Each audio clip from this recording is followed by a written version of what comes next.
Welcome to this week's Q&A.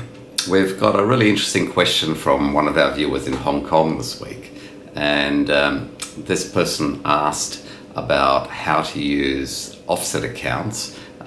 in relation to banking with one organisation or potentially banking with more than one bank, simply to make sure that there's no cross-collateralization of the securities that they're using, and that there's no mixing between funds from one offset account to another. So the question was, what are the pitfalls if I only use one bank instead of using three banks, because I have three properties and I have three loans and three offset accounts? And the crux of the question really is about the use of the funds. So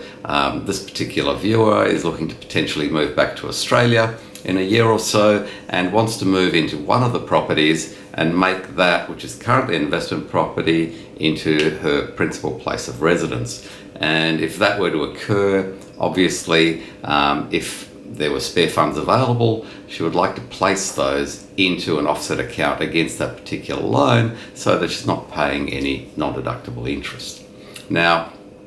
the good part is, no, you don't actually have to go and use different banks to make sure that you segregate your funds and maintain the character of any loans that you have, and then be able to utilize monies that you have in offset accounts, because those funds are actually your funds, so you can utilize them as you wish. And you simply need to make sure that whichever bank you're with, that you make sure that each loan has a separate offset account attached to it, so that you can make sure that you don't mix those funds, and you therefore don't mix the character, I suppose, of the loan, of the overall situation. So you can plan things out carefully and also look forward looking to perhaps when you do want to move back and turn one of those existing investment properties into a principal place of residence, and make sure you've got the funds there that can offset that particular loan, and you can still then